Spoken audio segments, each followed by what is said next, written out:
Hello, Global Theater. My name is Jerry Fielka. Today is September 29, 2021.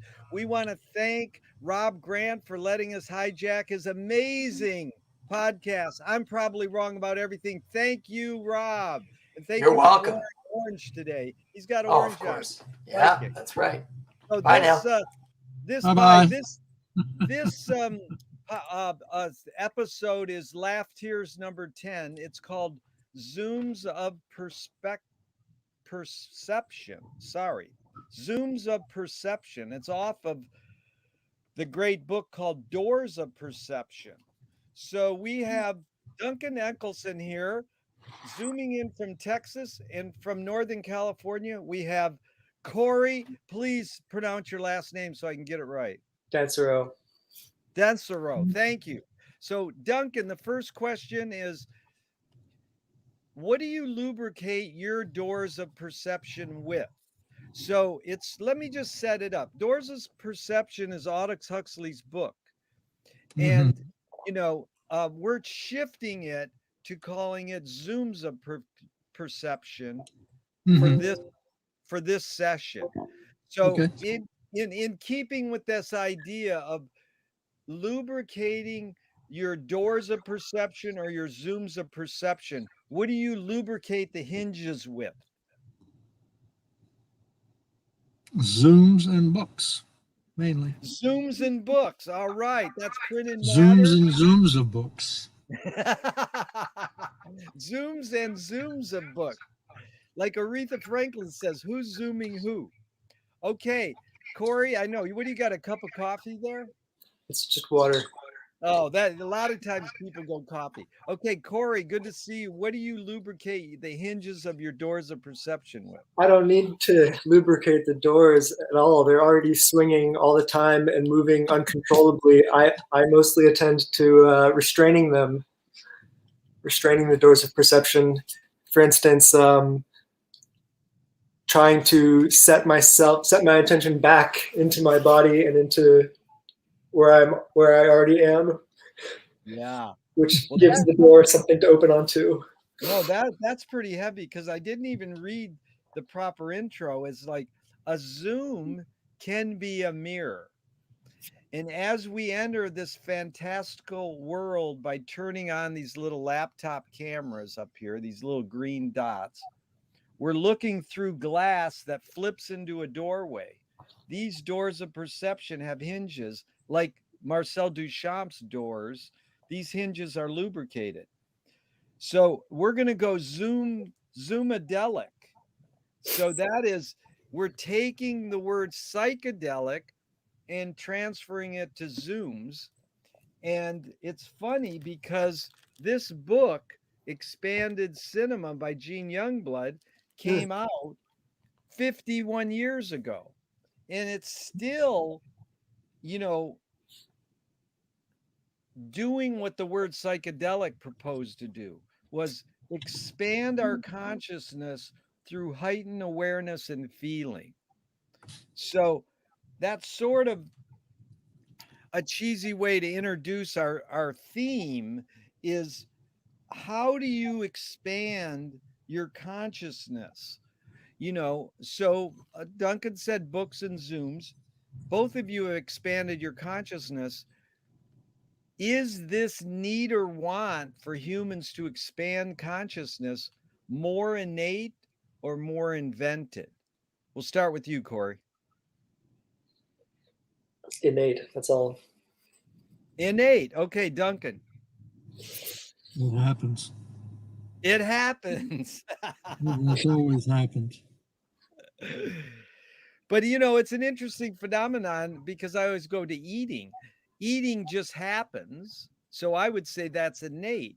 But the way we eat, the how we perceive what eating does to us Mhm. is more invented. So we eventually invented breatharians who claim they can live on breathing air. Do you believe that can happen, Duncan? Well, for a period of time. How long?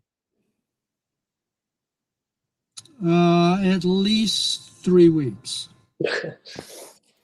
You think someone could live without food for 3 weeks and breathing? Well, when a person, yeah, it takes about 3 weeks for the body to completely consume its stored resources. So, like yeah. That's a good word, stored resources. We'll go into that next. Okay, Corey, can a human, do you believe a human can live without breathing alone without food? I thought Duncan's answer was perfect. That's good. Okay. I don't know. Yeah. Yes. Yeah, but Corey, expand on Duncan's word, stored resources, in regards to consciousness expanding. Hmm. Like how what is that all about?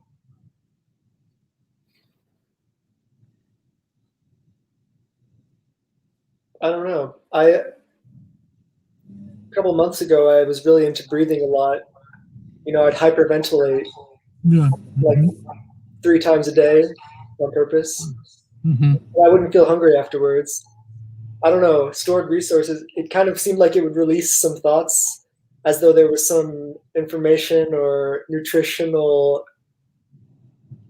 genetic, informational nutrition stored up that then I would like release or act or actualize by this breathing hyperventilation. I don't know, but it felt like I was eating when I did this when I hyperventilated.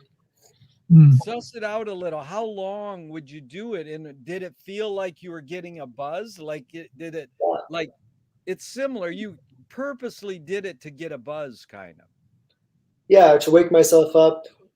Um, in a way, yeah, it is like eating nourishment, something that would energy. Energy, but again, how long would you hyperventilate? Like Like 30 or 40 breaths. It would take maybe 2 or 3 minutes. like like that? Yeah, All through the nose and mouth? Like what's the process? depends on if your nose is stuffy or not. But Yeah, but it's what is it, Duncan? You usually do it through the nose and exhale through the mouth. And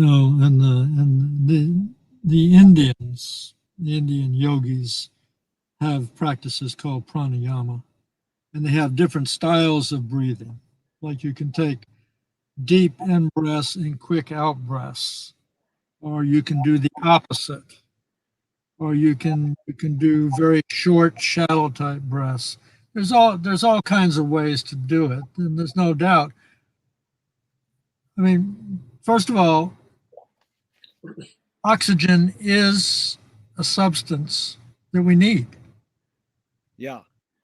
Okay, so for example, I was on a Twitter thing the other day, and this writer gal that I follow, she's kind of kooky, and she had a little thing on a little breath test that some clinic put out, and it said, how many times can you hold, how many of these cycles can you hold your breath? If you can hold it for 5 times, you're really good, and then if you can hold it for 6 times, blah blah blah.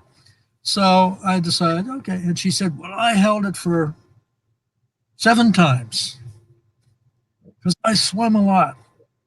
Well, I'm an old guy and I laze around a lot.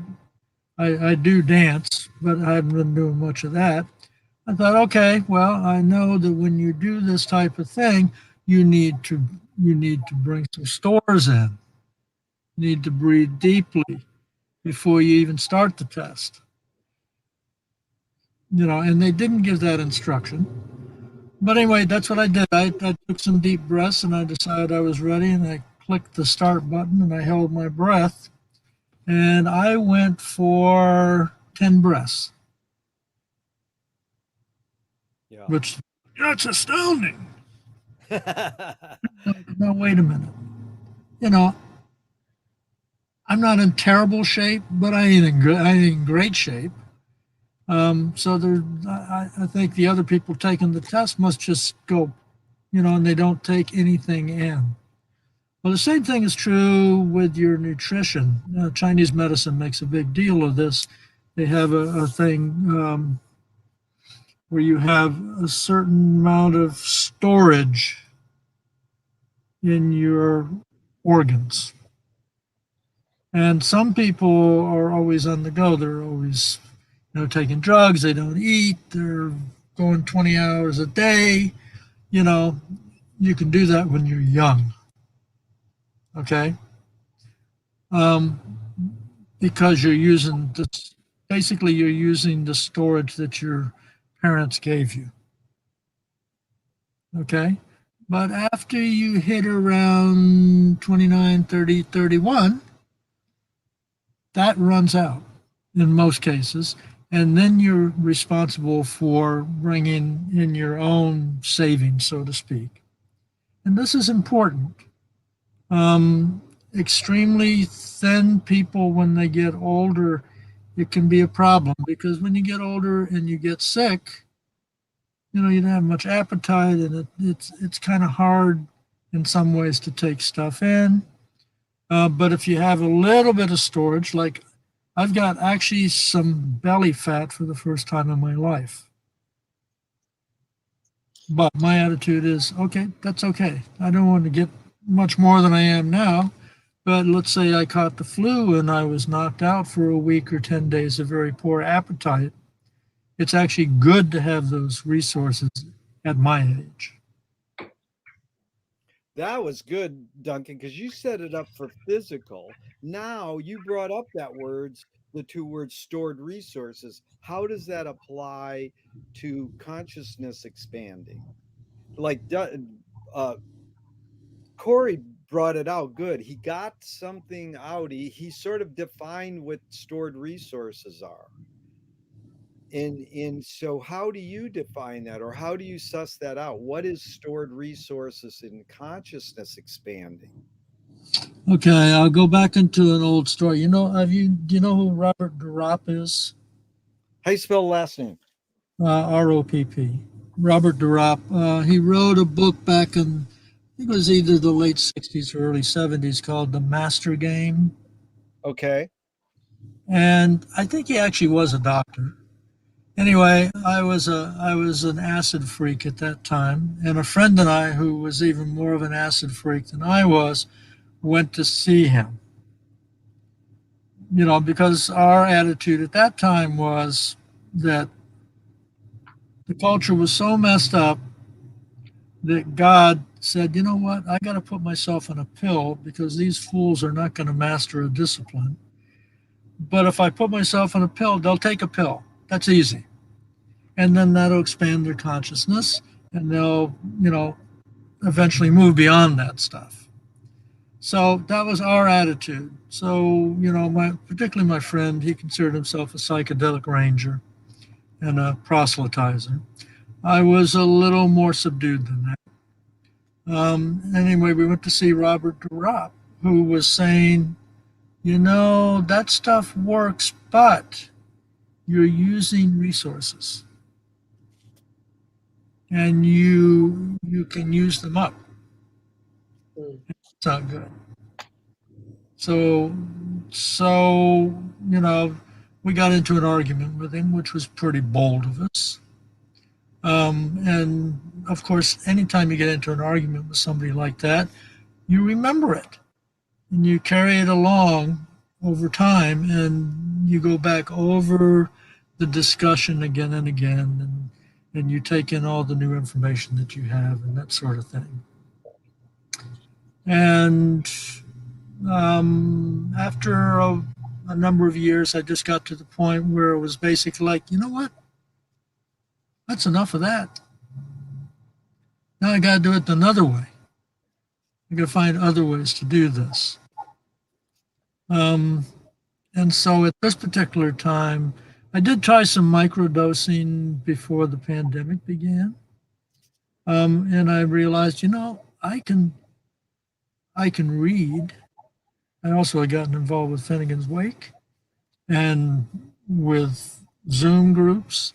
And I I had a lot of time just to lay down and kind of feel my environment.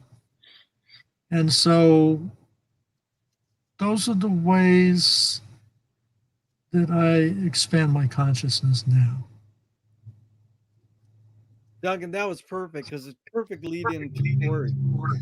Asking Corey, when McLuhan says that reading Finnegan's Wake out loud, maybe turn down your volume. I'm getting an echo. Are you guys getting my echo? Yeah. Turn your volumes down a hair if you can. So, when McLuhan says his friends who read Finnegan's Wake out loud with a group of people, it's like tripping on acid. Now, you've read Finnegan's Wake out loud for a while, and now you're doing it more with people, or you've done it enough with people out loud, not just yourself. How do you understand that wordage by McLuhan? I mean, is that just like a hippie sort of, oh, wow, I can get kids to come to my Finnegan's Wake reading club if I tell them that? And, they like Terence McKenna. I mean, what does it really mean to you, Corey? Because you're doing this PhD study on psychedelic drugs and you're well versed in Finnegan's Wake. What is that? What's McLuhan saying there? Well, I'm thinking back to the experience of being in Austin Wake and Venice Wake recently. And I think I know what he means. I hadn't thought of it as psychedelic, but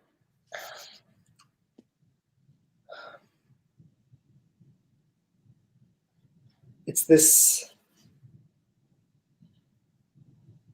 incredibly frenetic retrieval procedure that's going on.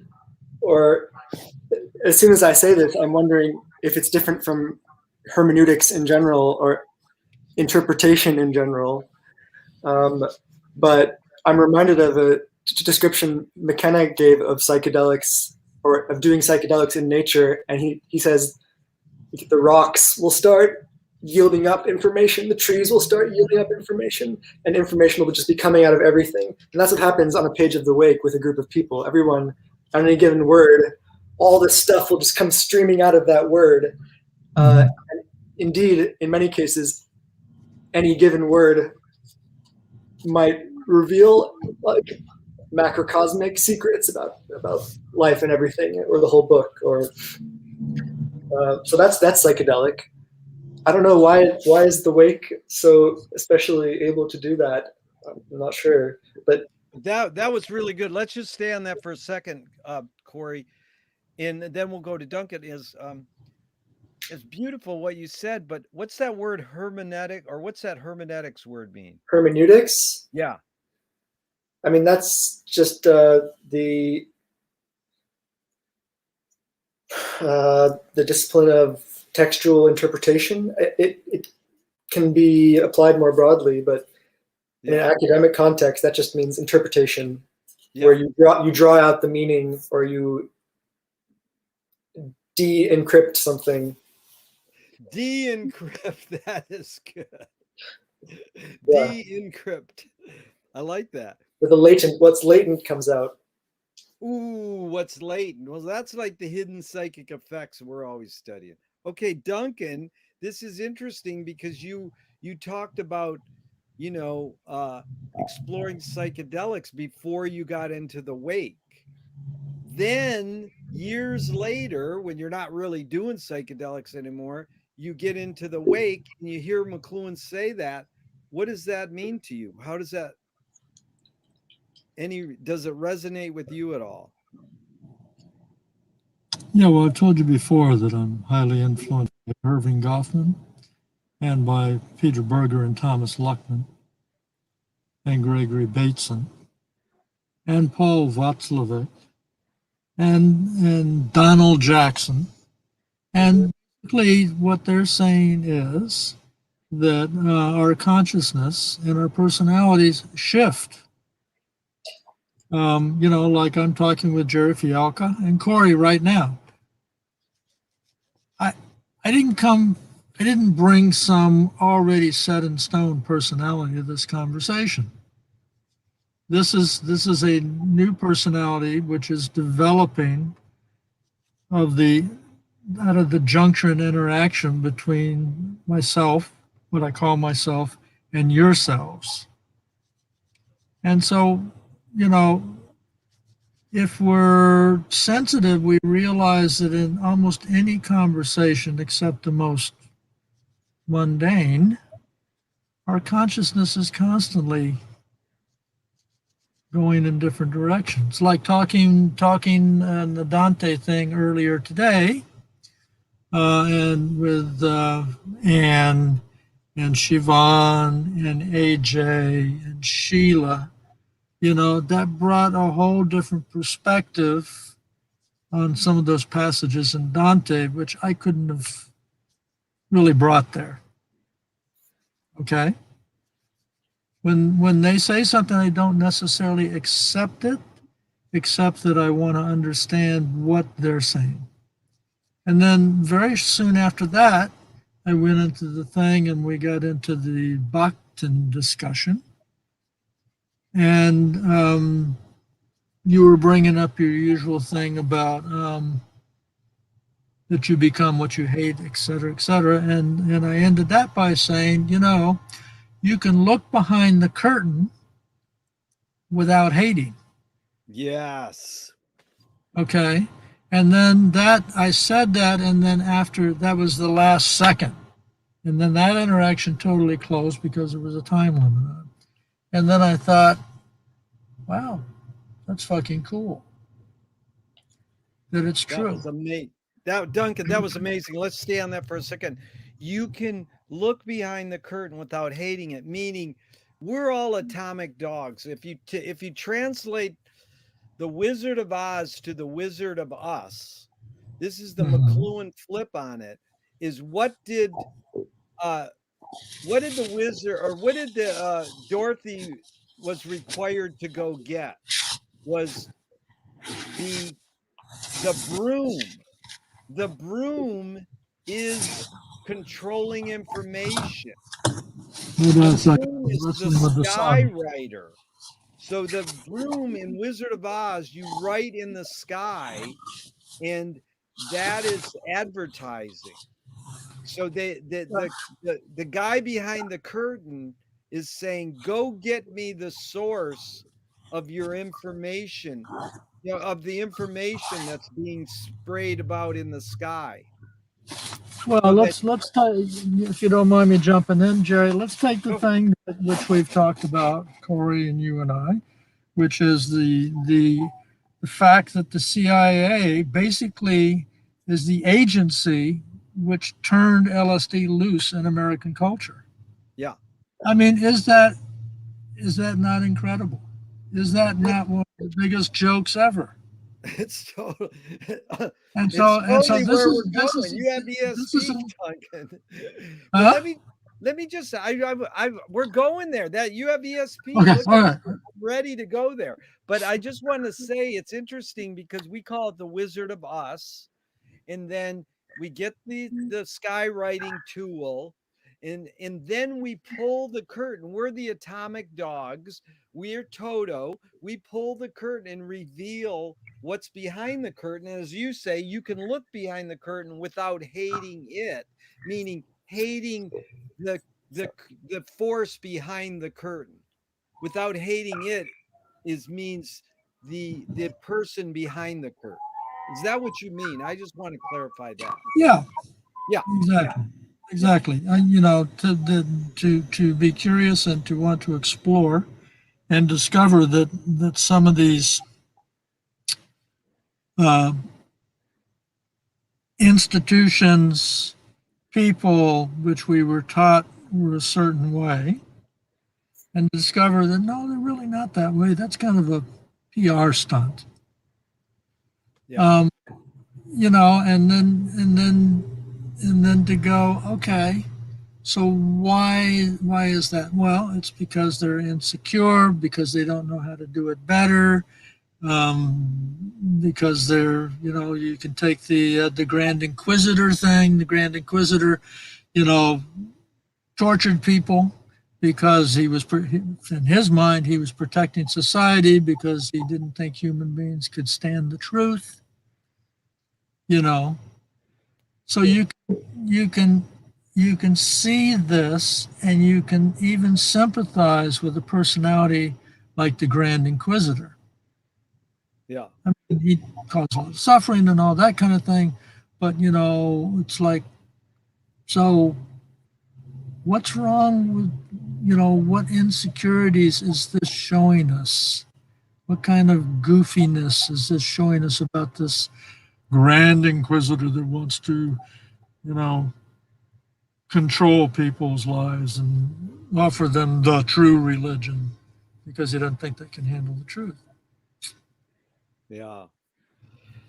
Well, it's interesting how you directed it because I'm all prepared with this very theme, with this amazing book, which I haven't looked at in years. And because we were having this session today, I started looking at it and I got so much out of it. But I'm always curious how it opens. It opens with a Talmudic quote, and I wanted to get your any sort of reflection on that. We'll start with you, Corey. It says, "We do not see things as they are, we see them as we are." Old Talmudic saying. And then on my copy, it says page 540 in Finnegan's Wake. That, that old saying is on page 540 in some sort of coded way. Look at Corey scrambling for his Finnegan's Wake. Yes. Don't worry, dude. Just look into that little green dot in your laptop. It's the same thing as Finnegan's Wake. But Corey, it sounds so evident, but I'm curious both of yours thoughts on that saying. And why did it open this book? Corey, we don't see things as they are, we see them as we are. I say verum ipsum factum. The true is the made. That's Vico's axiom. Truth and technique are the same, or what appears is what we work into things because of our nature. Yeah, that was good. Okay, Duncan. I'm colorblind. I don't see the same colors as other people. Wow. Okay. And that's just one sense. I mean, I also came from a particular family, and my parents had particular psychologies, and then their psychologies intermingled. And I was raised in a island in the Caribbean in an oil camp. So yeah, that is why very early after I arrived at the University of Texas, I got involved with, the two books, Presentation of Self and Everyday Life, and Luckman and Berger's The Social Construction of Reality. Yeah. Which basically are different ways of saying that same thing. I think it's what McLuhan meant when he said user is the content. We don't see things as they are, we see them as we are. Everybody can use the way they want to. There's no one way to interpret it correctly. But it's the same thing when we read this book, everybody can interpret it differently. But let's go to someone who I was told, well, he's a great poet, Octavio Paz. So he's quoted in this book. The self disappears, but no other self appears to occupy the space it has left. No God, but rather the divine. No faith, but rather the primordial feeling that sustains all faith, all hope. Peace in the crater of the volcano. The reconciliation of humans. What remains of the human with total presence. I mean, that I don't get because the self disappears and no other self appears to occupy the space it has left. Well, Most That's exactly what the CIA found. That's exactly the conclusion of MK Ultra. They could destroy minds, but they couldn't put in new ones. And they were trying to put in new ones? Well, they thought that might be useful for espionage and psychic driving, like literal mind control. Yeah, they wanted to create Manchurian candidates. Right. That's some crazy shit. But yeah, ultimately they found that all they could do was deconstruct, and then there's nothing else you can put in. You can erode a being, but you can't artificially re-essence. Yeah. Go ahead, Duncan. But within groups of people and within individuals, you can constantly morph into different selves. In the CIA case, where they were basically isolating people and sometimes drugging them or putting them through sensory deprivation, there were people who just totally melted down and lost their personalities. And then the CIA realized, oh, we did that part. But like Corey said, they couldn't figure out how are we going to make a robot? How are we going to make a human robot that does what we want it to do? But, okay, so that's where they cannot create a self to replace the self that was. Did you read the quote again, Jerry? Please, I'd love to. Octavia Paz, Yeah. page 56. The self disappears, but no other self appears to occupy the empty space it has Okay, left. stop there. Stop there. So I don't think Octavio Paz, though, is talking about the CIA experiments.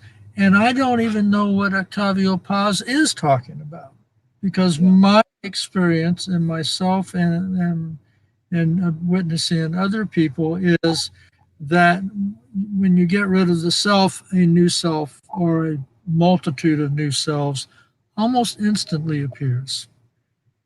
Most of the time. Sometimes there is a kind of gap in there, but eventually a new self. I'll give you an example. Okay, so this is pretty personal.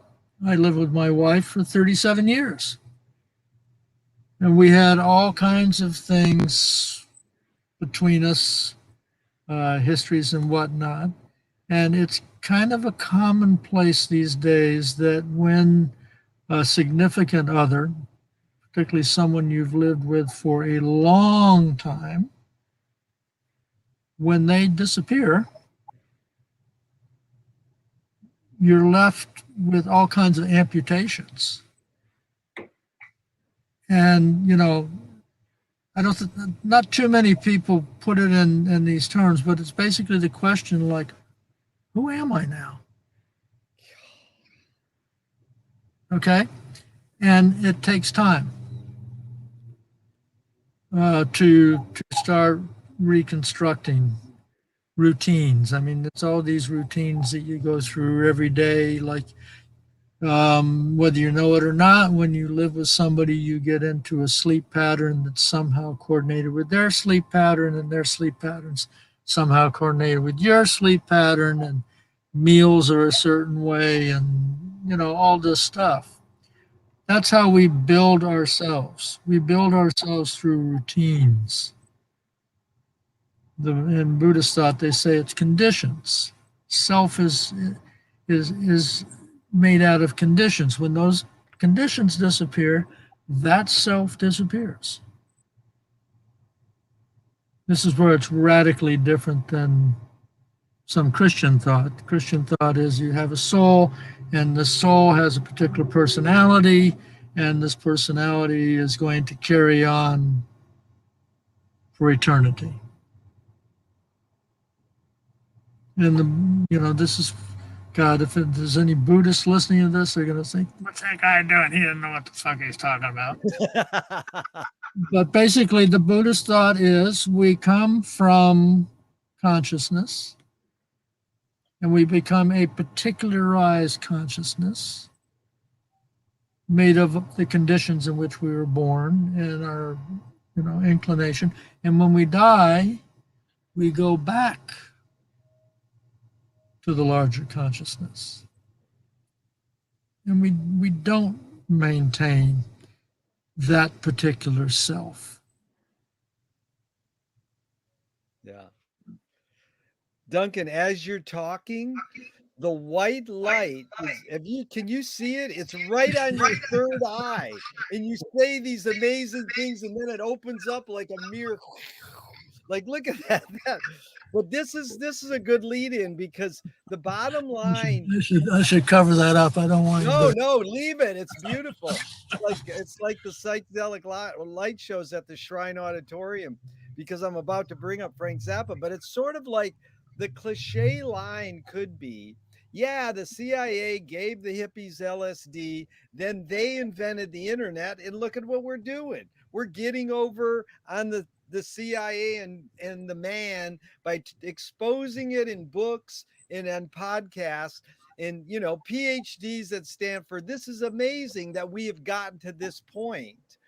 So this is how Frank Zappa with the mothers defined freaking out. So we'll just go that route. Like, well, what if this person freaks out? Now think how long that term has been used, freaking out. You know where it came from? This is amazing. 1748. John McClellan wrote Fanny Hill. She had her freak out. She drowned her curiosity in a glut of pleasure. So then the hippies start happening in the 60s in LA. Frank calls his first album Freak Out. And here's how he defined freaking out. He was putting James Joyce as an influence in this very album. He listed him.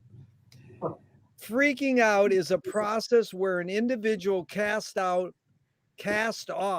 outmoded and restricted standards of thinking, dress, and social etiquette in order to express creatively their relationship to their immediate environment and the social structure as a whole. Now that's an intelligent hippie. That's like the drummer for Jefferson Airplane said, if you want to know anything, ask Frank. He's the only one who thinks around here and can articulate it. But that's like, you're casting off restrictions in order to express creatively your relationship to your environment and the social structure. So then someone I know you could talk about too, Duncan, is R.D. Laing recognized freaking out that it might herald a positive breakthrough to a new level of awareness if properly integrated by the patient. Right. Okay. And I'm glad you brought up R.D. Laing, because R.D. Laing, I went into a bookstore and literally walked out with Politics of Experience and read it, and was a big fan of R.D. Laing's and learned everything I could. And this is another case of looking behind the curtain.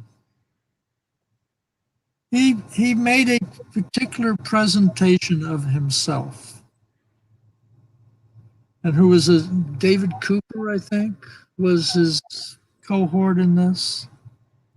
Okay, but if you look at more detailed biographies of R.D. Laing, he had some serious problems. I see. Which is not to say that does not invalidate the Politics of Experience. It doesn't invalidate some of the things that he said, and his little book Knots of Poems.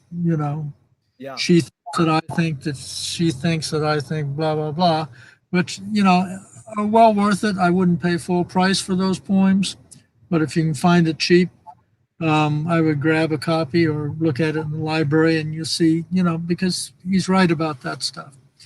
But in order to really appreciate R.D. Laing, you need to see his other side. And he was not always a nice person. Yeah.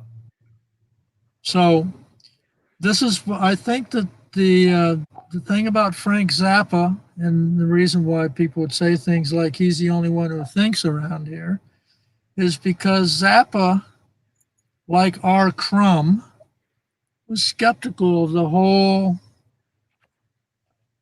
subculture. Yeah. Both of them enjoyed it a lot.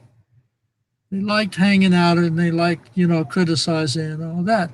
But they were skeptical. I have to admit, there was a period of years I was not skeptical at all. Of the what culture? Basically, the counterculture. Okay. Yeah. We were, people were all going to take acid and we we're going to become enlightened and politics is going to change and, we're going to love each other and be creative all the time. Okay? And there's a very interesting history there because to a certain extent, the reason why the hippie culture went on was because the media liked it. Yeah. And the media fed that. And then there was we all have this thing about, well, if they hear about us, we can make a change. Yeah. Okay. And most of the time, you can't make a change because what the media is doing, they're just using you to make a buck. Yeah. They need to fill copy. Okay. Yeah. You got it, Duncan, because that's what Frank was the only one making fun of hippies when he was knee deep in it. He wasn't, this is back to what we were talking about earlier today, is that he satirized stuff that he loved. Now, he loved all the hippie people around him. They were all dancing with him. And, he was just saying, I see more into it because Madison Avenue is taking advantage of you and selling you bell-bottom blue jeans. But, I agree with you totally. And our Crumb's the same type that we need that satirism. We need, Frank was a Catholic. He was raised a Roman Catholic, and he wanted to cut down the whole church his whole career, but he said some amazing things that reveal that he still believed God was there, and he couldn't shake that off. Like, he can't just be raised a Catholic and then shake it off that you're a complete atheist. It's residual. Anyways, it's this interesting what you're doing is embracing the contradiction, which is the main thing I learned from Frank, is that we can embrace this contradiction and suss it out and maybe learn the deeper behind the curtain motives, the behind the curtain consequences. But Corey, I'm interested in your comment on freaking out. This is a term your parents were using, you learned it, and then you heard what Frank was saying it as, and then what is it when people take acid and they freak out? That connotates negativeness, and so you go back to this bottom line thought. The CIA gave the hippies LSD, they had enlightenment and invented the internet. I mean, what's wrong with that? And who freaked out? Go ahead, Corey first, and then Duncan. Go ahead. Well, Stuart Brand had been listening to Marshall McLuhan lectures when he had his famous acid trip, in which he conceived the Whole Earth catalog. I almost would rather see McLuhan as the puppet master conducting it rather than the CIA. And indeed, McLuhan saw himself as kind of a Prometheus, in a way, who was taking the secret society's Gnostic views and publicizing them and just publishing them in popular books. He thought that the Freemasons would be upset about what he was publishing. But I mean, at the same time, I think we can take that to mean that McLuhan was kind of openly advocating or describing the same things that the CIA was. Yeah. I would rather see him as the mastermind, or as the guy telling everyone to freak out or giving them permission to freak out. And I remember Stuart Brand's description of this time period when they were all listening to McLuhan. He describes it as their life philosophy was, if you don't take all the different rocks and boil them and try drinking them, then how do you know they're not going to make you drunk? So we were just boiling all the rocks and drinking them. Like anything goes. And in the midst of that, they have a lecturer explaining to them what they're doing to themselves. So I don't know, is it a freak? But then if McLuhan is the conductor of the freak out, then look at McLuhan's agenda. McLuhan was a Catholic. He was an agent of the Holy Roman Empire, like quite openly, a Jansenist, or as his student Nelson Thiel called him, a schizo-Jansenist, which is like a very hardcore type of like evangelical Christianity. He saw LSD as a sacrament. Wait, who's the he there? McLuhan. McLuhan saw LSD as a sacrament, even though he wasn't taking it. He said he didn't take it. Yeah, he just read Finnegan's Wake instead. I think he may have even openly said that it's for mind control and thought that was a good thing. But he also would have seen Joyce as the top mind control agent, or the behavioral engineer, as he explicitly called Joyce. Yeah, social engineering. Yeah. Joyce was the greatest social engineer.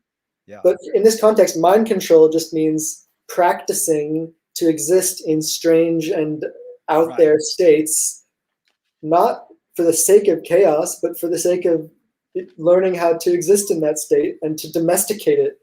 That's what mind control means. I mean, who wouldn't want that? So the freaking out is just a preparatory stage for some sort of further education or synthesis that will come later. At least that's what McLuhan hoped. Although I think later he decided that it failed and that the freaking out just became a runaway process. Corey, you're getting knee deep in it. You're quoting Nelson Thal. What's your source on this? That was good, dude. We should get Nelson on here. His dad owns half of Toronto. I know Nelson, but I haven't talked to him in years. That was really beautiful.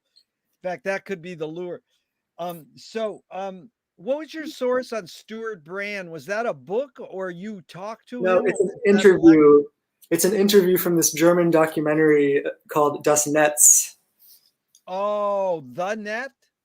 Mm-hmm, The Net. Oh. And it's mostly about the Unabomber. LSD. It's on YouTube free? Yeah.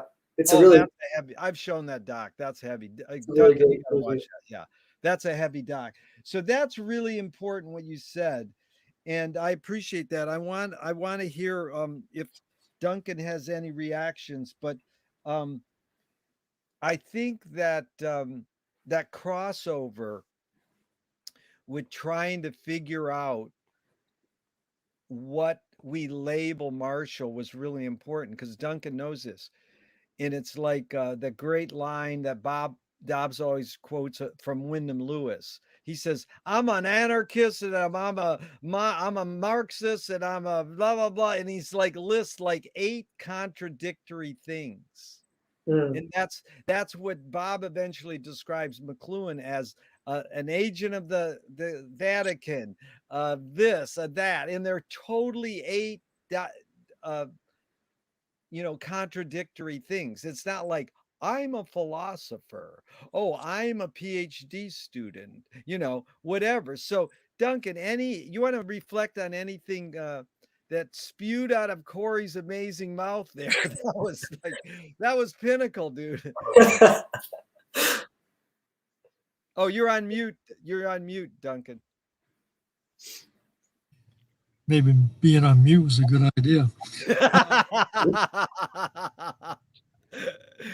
On the term freak out, this goes back to our earlier conversation. One of the meanings of freak out is, and after many decades later, I have to say that I kind of agree with Dr. Robert Durop when he said that the problem with psychedelics were that they were using resources. And the implication was we're actually talking about biochemical resources stored deeply within the body.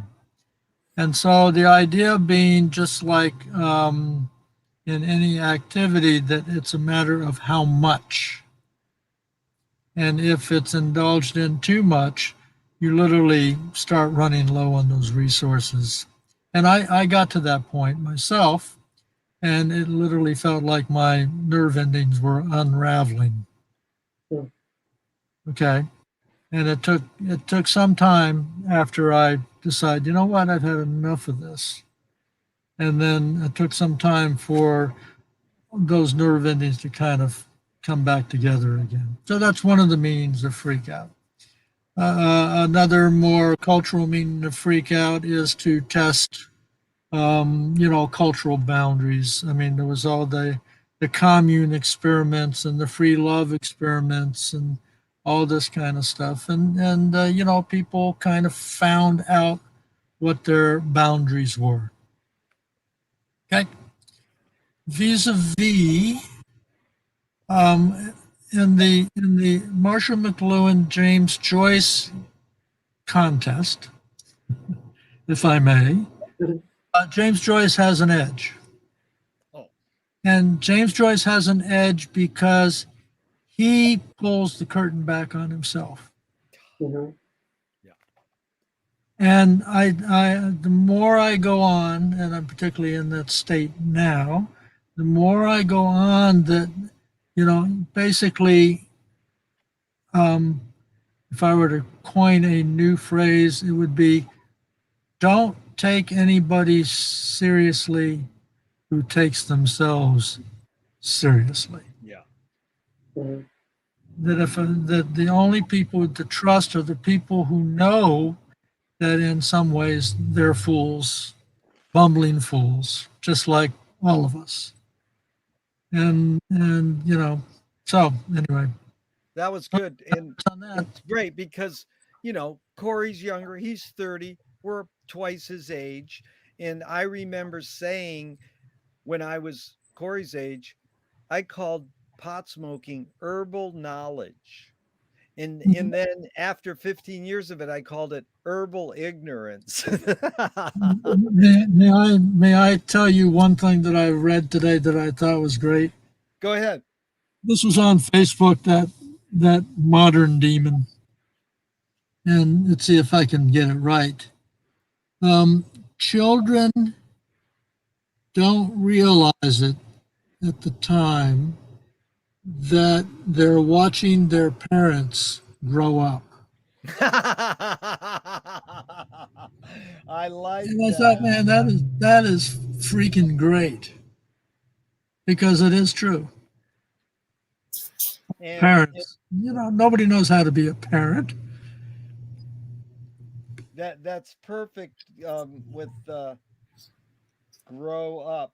That's perfect with Zappa doing an anti-speed commercial that said, "Don't do speed; it'll turn you into your parents."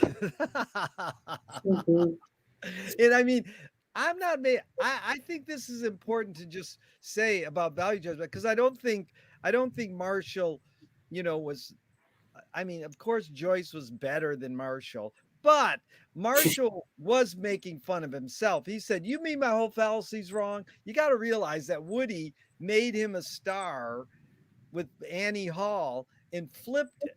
That Woody made him say a question as a statement. So in the movie, Marshall goes, "You mean my whole fallacy is wrong?" Marshall didn't say it that way. He said, "Do you mean my whole fallacy's wrong?" Marshall made fun of himself. So I mean, he learned from the master Joyce to make fun of himself. But I agree with your statement there, Duncan. That was important to say. And again, it's not a value judgment because we're addicted to printed word. And Marshall said, word is the most addicting and universal drug. So, what's the difference between being addicted to printed word, spoken word, pot, acid, heroin, whatever? What's the difference? Of course, we can go, well, one grows in the ground and one's made by humans, but this is where I want to bring in Huxley again, because we started Zooms of performance. Here's in the middle of this book, Mhm. this is Huxley saying LSD, quote, makes you more of what you are. It gives each person what he or she needs. How do you react to that statement, Corey? And I'll read it again if you want. LSD makes you more of what you are. It gives each person what he or she needs. Now, I could put it in the context. I took it out, but if you want, any thoughts on that, Corey? Just brings me back to the point that freaking out is part of a process of clarification or essentialization. Yeah. Clarifying and essentialization. That is Although good. that doesn't always succeed, and sometimes Yeah. the process might run away and not yield a return to oneself. I'll give you one example and then we'll go to Duncan on that quote. Frank Zappa in his book, he said, I didn't take acid. He smoked pot 10 times, he claims, and it made his throat dry. So he was anti-drug in that term. But he smoked cigarettes and drank coffee his whole life. Now, those are drugs. Sorry. And in San Francisco, they said, dude, those are drugs. He goes, nope, that's food. That's how he rationaled it. But he said, Ray Collins, the original singer for the Mothers of Invention, who was a friend of mine, an amazing singer, he said, Frank, you should just go take some acid and go to Big Sur for a day, chill out a little. And if you look at their lives, Ray lived till he was 80, lived in his van in Pomona, and lived a happy life. Frank lived till he was 50 and probably was stressed out most of his life. He had a good time. He produced amazing music. But I do think that maybe taking one acid trip or something would have relieved him.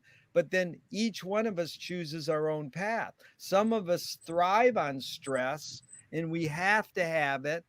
And that's what makes us persist. And some of us need to chill out. So, Duncan, I know I packed a lot in there, but I'll read the quote one more time. LSD makes you more of what you are. It gives each person what he or she needs. Aldous Huxley, any comment, Duncan? Yeah, quantity changes quality. So in my particular case, I have no regrets taking peyote and mescaline and acid. My only regret is I spent a little too much time and took it a little more often than I needed to. If I had been open, I probably could have taken one or two really good trips and got the message. The message is, hey, wake up. There's a whole sensory universe out there, and there's a way to live by learning how to read the vibes that are around you. And that should have been it. Yeah. Okay. So I want to bring up one thing that I put a thing on Facebook again today, a quote from Henry Miller. This is when the Second World War started. Henry Miller, who was in touch with his friend Lawrence Durrell, went to Crete, I think. And so in the middle of the Second World War, he had this, he said this thing, he says, I'm spending the day laying in the sand at the beach for hours and hours and hours, and it's glorious. So Henry Miller was like a natural acid head.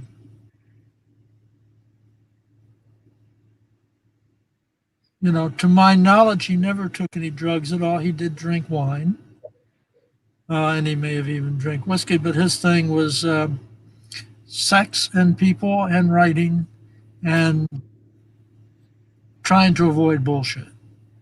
Yeah. Although his wife, June, put him through a lot of paces. Yeah. So I think my point there is that you can have psychedelic experiences anywhere at any time without even any psychedelics. Yeah. But that's interesting. Corey, that's part of your whole research is you're not saying uh you know this pursuit is without some sort Some of sort of thing that was is not invented. Peyote is in the earth and it comes from the earth. You know, the yeast to make LSD, well, you could say that's humans manipulating it, but it's, you know, hops, pot, that all is of the earth. So who is it for anyone to say, oh, you can't do that much? Like I heard this thing once that animals won't OD, but humans will. Does that sound true to you guys? Like a cat will not eat so much catnip they'll die, but a human will eat so many gummy bears they'll die. I think the exception to that are Labrador retrievers. They What do will they eat themselves to death. will? No, what's your But hunch on that? Yeah, Corey, what's your hunch on that? Have you ever heard that? That humans will and animals won't? What about that Skinner rat that will press the button until it dies? There you go. that Skinner rat lived in a very strange environment, though. This is always a problem with the animal stuff. So you probably need to rephrase that a little bit, Jerry, and say, Yeah, will an animal in its natural setting. Yeah, yeah, natural setting and social setting, OD on any substance? And to my yeah, knowledge, the answer is no. yeah. And that may also be true of people. Hmm. It may be, I will not be surprised if they find out in time that the reason why people will take heroin or alcohol to such an extent that it makes them ill and kills them is not because our natural or biochemical relationship just to the substance. It could be more the social environment. Totally. Yeah. That's causality, Duncan. That's McLuhan's main pursuit. Causality, we can't figure out the cause, but we think we can because we invented the words and invented data and research. And we can say, if I kick your shin with my foot, your pain is going to be caused in your leg from my foot hitting your. No, it could be your leg is not up to snuff and it should be able to handle being kicked. I'm not going to let you get away with that too far. But causality still is. Right, but if you take the Buddhist thing of conditions, Yeah, people and sensations arise because of conditions, you're escaping the causality thing. Yeah. Because you're saying it's a bunch of stuff. And this is actually Milton Erickson used this as a principle when he was in his therapy. He didn't have to change big stuff. He could get a person to make a little change and it would rearrange everything in their lives. Yeah. Now, Corey, I don't want you to feel like we're two old fucks saying, don't do drugs, son. Don't do too much. I hope we're not coming off because I was like in college, we would brag. We would go, last night I did nitrous oxide balloons, hash, smoked Thai stick, ate pot cookies, and did a quaalude. And then the other person would go, dude, are you bragging? You need that much stuff to live? But it is like, um, again, there's services and disservices. Bill Wilson started AA because he took acid, right? Or it played a role in his enlightenment to start AA, which helps people address, over drinking, let's say. And there's services and disservices to all these things we're talking about. But let's go back to Aldous Huxley for a second. In this great book by Martin Lee, Huxley elaborates on Henri Bergson's theory that the brain and the nervous system are not the source of cognitive process, but rather a screening mechanism of reducing valve, like a reducing valve that transmits a tiny fraction of the mind at large, yielding only the kind of information necessary for everyday matters of survival. So I like Mhm. this everyday matters of survival. It reminds me of Epiphanies in Everydayness by Joyce. That we could have an epiphany studying the Bible. We could have an epiphany reading Finnegan's Wake. We could have an epiphany on an acid trip, or we could have an epiphany just walking down the street and not doing anything big, like just everydayness. But Duncan, you were shaking your head. You want to comment on that at all, or you want me to read it again? Read it again. Huxley elaborated on Henri The Bergson. reducing valve thing. Yeah. Yeah, His right. his Constantly. There's no doubt about that. yeah, In the sense that the neuroscience people know that we are experiencing tremendous, like I can't put a number on it, huge amounts of information which we are never conscious of. And that's a good thing. It might be good to, in any particular area, to explore the information in that area a little bit more than we currently do. Kind of test the boundaries a little bit. But basically, if we sensed all the information pouring into us, um, we'd probably starve to death. yeah, So yeah, it's a reducing mechanism, and whatever culture or whatever social environment we're in kind of tells us what information we need. The Beatles song. yeah. Now, Corey, we'll follow the next sentence, and you can respond if you like. If this screening process, what she called reducing valve, was temporarily suspended, if the doors of perception were suddenly thrust open by a chemical like mescaline or LSD, then the world would appear in entirely new light.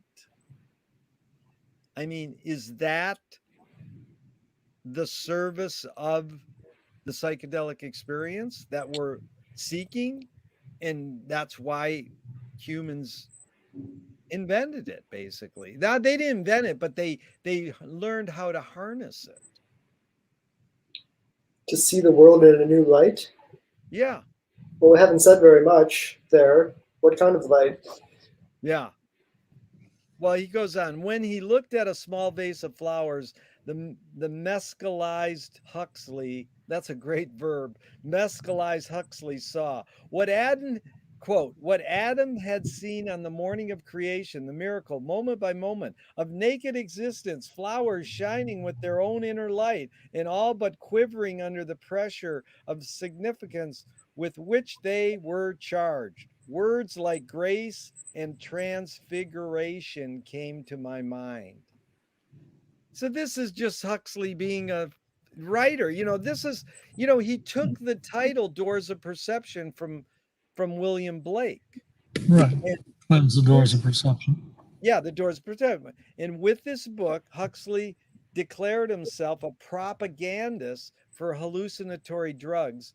And then a few large segments of educated people became aware of psychedelics, and the Treasy created a storm in the literary circles. So then it was hailed as a major intellectual statement.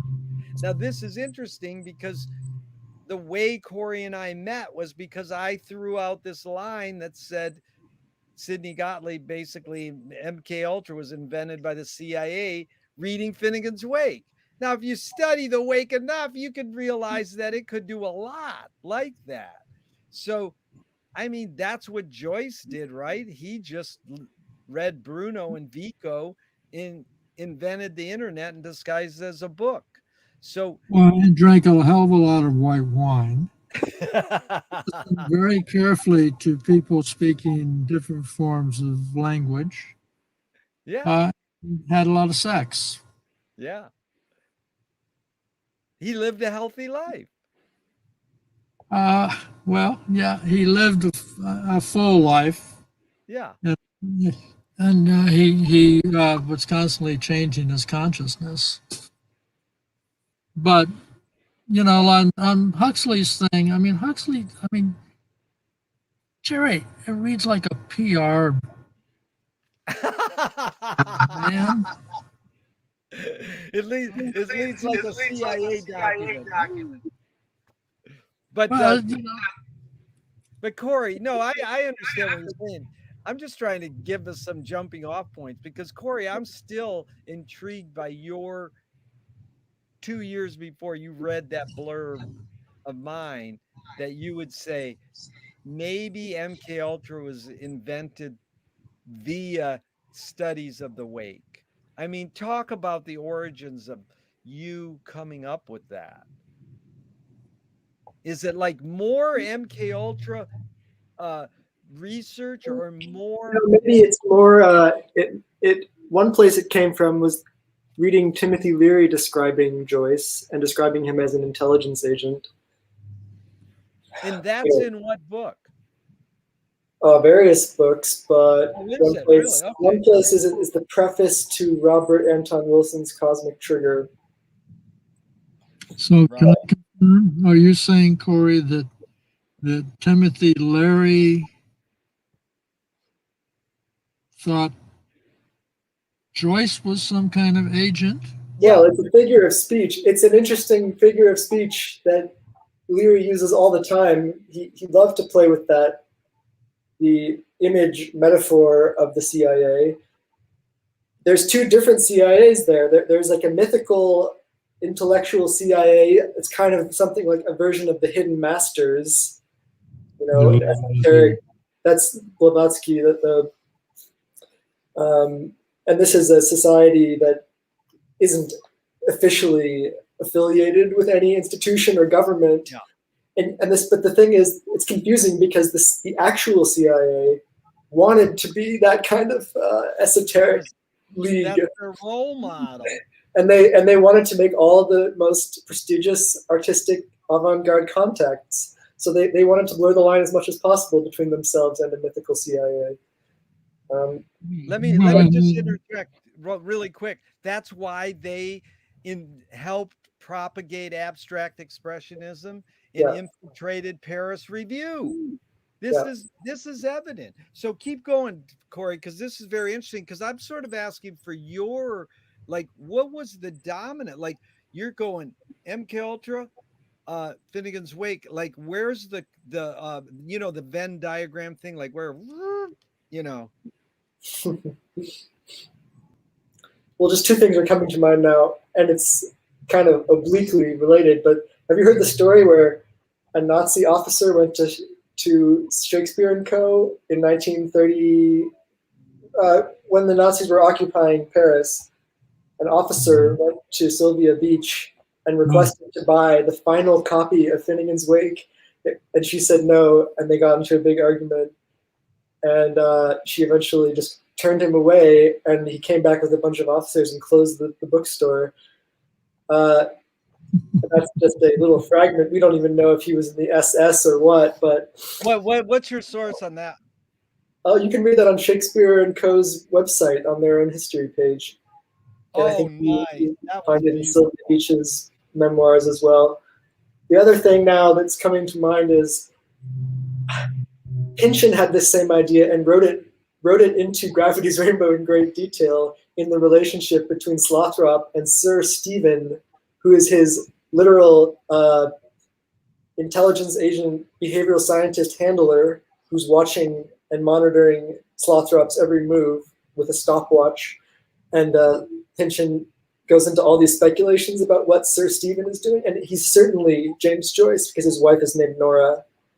And he walks along the Strand every morning. So I think Pynchon had this same hunch. He says it's very interesting how he describes Stephen's role in the larger conspiracy. I think I have it right here. You mean you're going to quote from Gravity's Rainbow? I'm going to quote from Gravity's Rainbow.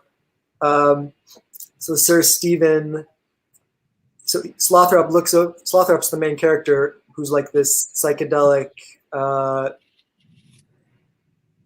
I don't know, a Don Juan kind of psychedelic picaresque character. So Slothrop looks over and sees Sir Stephen with a stopwatch taking notes. Jeepers, he wonders what that's all about. Stephen's personality seemed to be chosen or designed to sidetrack suspicions before they have a chance to gather speed. And it describes him walking on the Strand. Sir Stephen makes perfectly accessible his disguise, if not his function, in the conspiracy.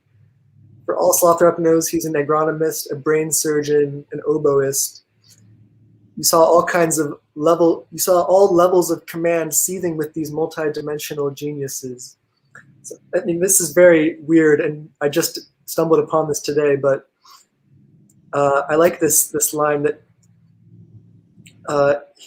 Stephen makes it perfectly accessible his disguise, if not his function, in the conspiracy. His personality seems to be chosen to sidetrack suspicions. So, I don't know. He suggests that Joyce, as McLuhan does, he suggests that Joyce has a very central role in this cyclone of behavioral engineering and quote unquote mind control, which Stephen literally is. He's remotely monitoring his experiments on Slothrop. Slothrop isn't owned by the CIA exactly. He's owned by IG Farben, which is the German version, kind of. And later in the novel, Pynchon, makes all these connections between the OSS and IG Farben. So you could say it is the CIA.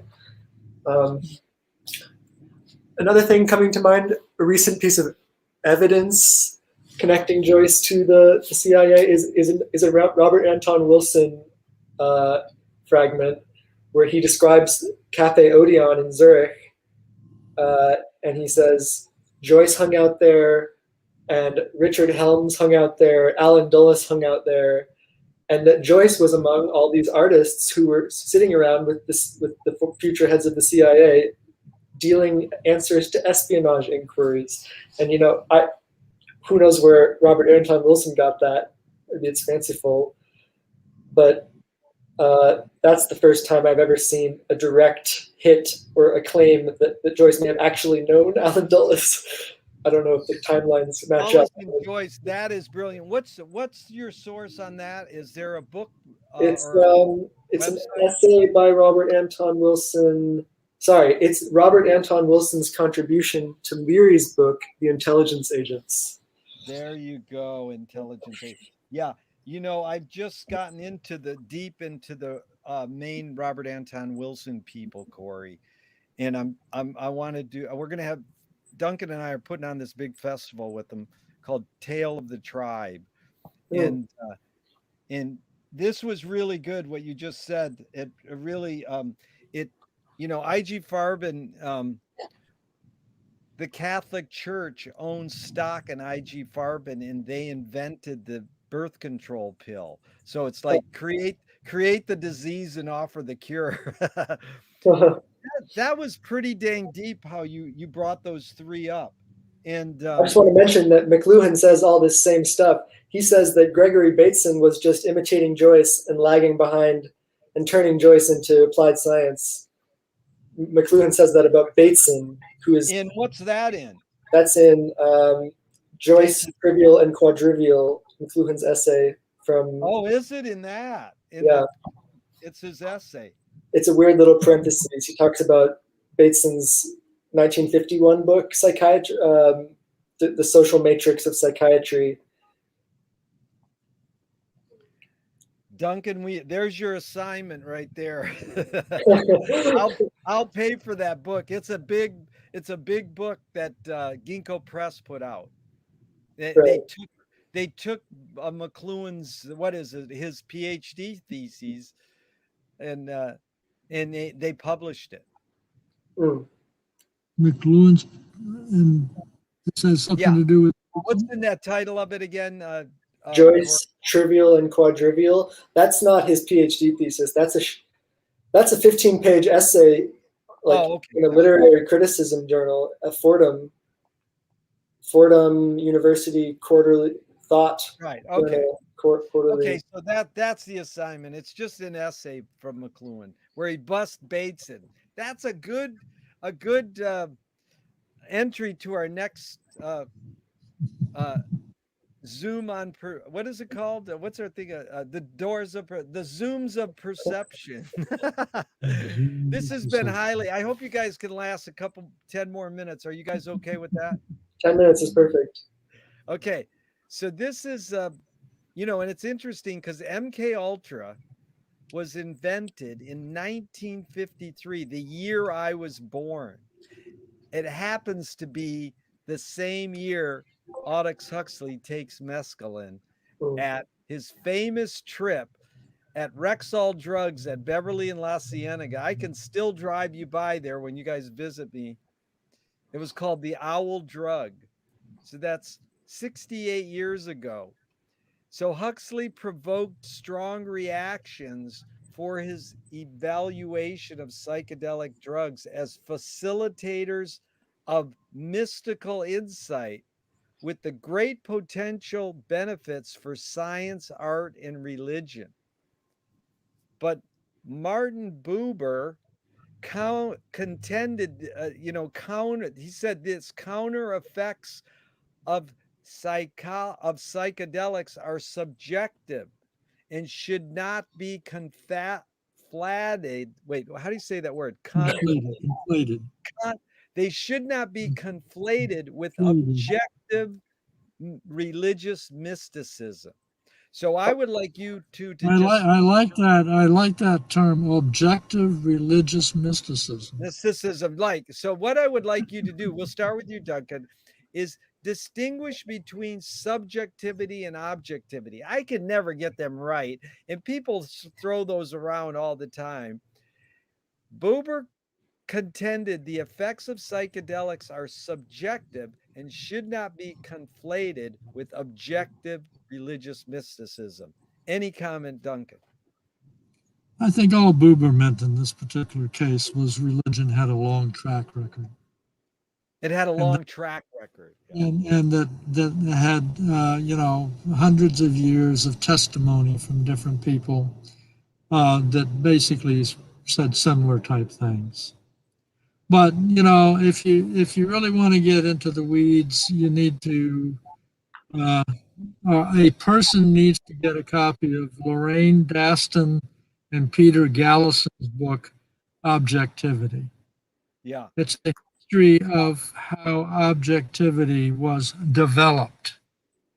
The conceit is, and this goes way back to the beginning of this conversation, when you made that quote about everybody sees reality different. I forget what the quote was. It's called old Talmudic saying. It opens up acid dreams. No. I'm talking about back in the beginning. Oh, not that one. Oh, okay. Where I told you that, of course, I knew that we didn't, that each person saw reality different. I knew that from the beginning because I'm colorblind. Right. Remember that? Going way back? Yeah. Okay. So the conceit is that there is such a thing as objectivity, which, interestingly enough, really means that we have developed machines that, for example, will measure light color or that will measure weight, and that the machines are what the machines tell us are a definition of objectivity. That's Okay. heavy. Yeah, and there's a whole thing in there, and it's got a very murky history. The French philosophers, um, the Tours. Deleuze and Guattari? No. This is different. These are the science. The science. There's Bruno Latour. Oh, okay. He wrote a little book called The Laboratory, and he, as a sociologist, he went in to figure out what are scientists actually doing. And this set off a shitstorm that lasted a long time. And it's kind of died down now, but I think he's basically right that what we call objectivity is machines measuring stuff. Yeah. That's good, Duncan. That's pure McLuhan in a lot of ways. Okay. Because okay, let me just give a real simple example. Please. If we talk about cold, my sensation of cold, the level that I feel cold is going to be different than Corey's, is going to be different than yours, and it's going to be different from day to day. Yeah. Like right now it's 72 degrees. It's a little chilly in here for me, but in 2 months, 72 is going to feel great. It's going to feel beautiful, Duncan. That was well put. So you want to comment at all on this Buber quote, or you want me to read it again? I think we have this echo. Let me turn up it just made me, Duncan, you interpreted it to mean that psychedelic experiences don't have the heft and the depth of the whole history of the church. You're muted. You muted yourself. I'm saying that Buber, I think that's what Buber's saying. Yeah, I like that. I like that. Objectivity. I really like that. But I would also say my first thought was to interpret it in the opposite way. That is in the futurist way, where people would. I guess what I mean is it's the Marxist inversion of Hegel, where Marx said everything Hegel thought was he figured everything out, but it remained merely subjective or ideal, and that it needed to be realized through, the total overthrow of capitalism, and that's what would bring about this objective mysticism, is it like communism itself. Yeah. Yeah. Beautiful. And that's again goes back to why the CIA fed LSD to hippies so they could invent the internet. And all we do is go around all day going, check my website, Laughtears.com. And nobody knows what .com stands for except Bob Dobbs. He says it stands for communism. The CIA There's nothing more communist. Hold on one second, Duncan. There's nothing more communistic than the internet, and thank God for Zooms. Okay, Duncan, go ahead. Yeah, it used to be. The CIA has a very bad track record of accomplishing any goal that they actually set to accomplish. So the idea that they plan to give hippies, I know. it's a good joke. It's a good joke. I'm glad. At least I can write It's a good good jokes. joke. But, they're like I say, Rabelais and Bakhtin and Joyce are right. We're just stumbling through. We have no idea what the so-called ultimate effects of our behavior is going to be. Yes, that's it. And that's, I think, goes back to Corey bringing up McLuhan or Joyce call himself a social engineer. I mean, that's what all art is. We're also Zooms are social engineering, art, music, but it just depends on what degree you want to put those words. So I'm going to close out unless either of you have any closing statements. This has been truly enlightening for me, and I really appreciate it. It was beyond my expectations. I really didn't come as Oh, prepared. Robert's back. Oh, Oh, Rob's back. Well, Rob, do you have you have one comment you want to ask or anything? Well, I was very much in and out. I was able to remortgage my house and watch my daughter play soccer in the time that you guys spoke. But I love that bit about objectivity and subjectivity. And really, is there an objective truth, or is it all just subjective? no, Rob, I think you actually go out and get it and read it. Lorraine Daston and Peter Gallison. Yeah. If you search around the internet, I may have a link for it. They have an article, which is kind of a lengthy article, and then they put out a book by, I think it's by Zone Press or something like that. Lorraine Daston is a name to know. Okay. Really smart woman, and if you, it's very important to understand that objectivity to a certain extent is a fantasy, and that it has a history, and that, yeah. I'll try to see if I can find the article. It's like that. Hold on, Rob. It's like that great question I ask in my interviews: is perception reality? And Coleman Miller goes, "That's all you got." Okay, Rob, what were you going to say? Well, I was going to harken back to what you mentioned in Salon's previous, but you mentioned that thought and feeling, they're only separate because we created separate words for them.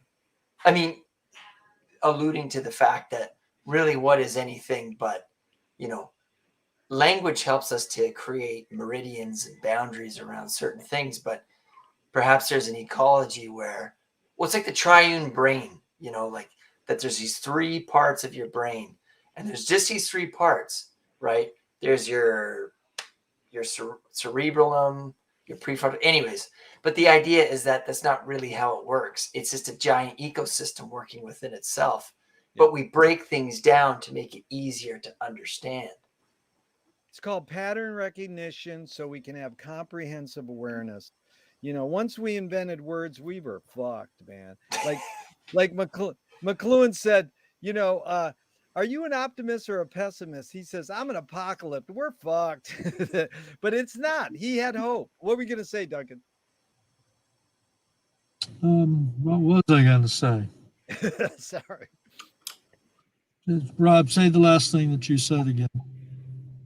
The three parts of the brain, he said. Oh, yeah. Triune brain. So just for fun of it, go to Google and type in new part of brain discovered in the past year. Yeah. And then, new brain discoveries, new areas of the brain discovered in the last 5 years. It's always changing. I still remember in 1972, my favorite newspaper headline: astronomers argue about nature of universe. That's what we do. We argue about, what things are. And particularly evolution is good at this. They just discovered something that sets Native American history in America, back many tens of thousands of years. And that continually happens. But every time most human beings cannot stand an unresolved story. And so it's presented in school as, okay, the brain is this and this and this. And of course, the reality is, by the time the kids grow up, it's very different.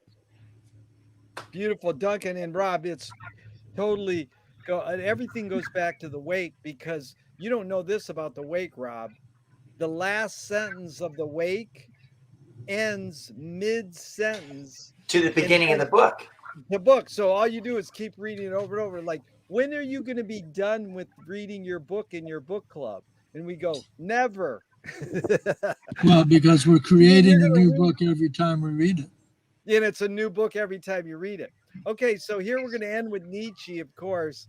He said, danger is wanting the ultimate in one leap. So it's all about rewording aphorisms.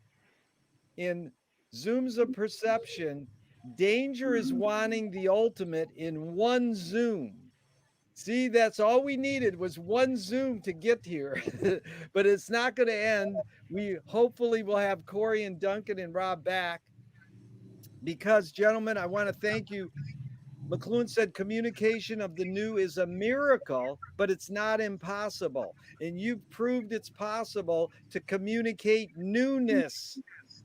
But let's go to the great jazz shaman Sun Ra. He said, the impossible attracts me because everything possible has been done and the world didn't change. And you all have changed me, so I want to thank you. Bye.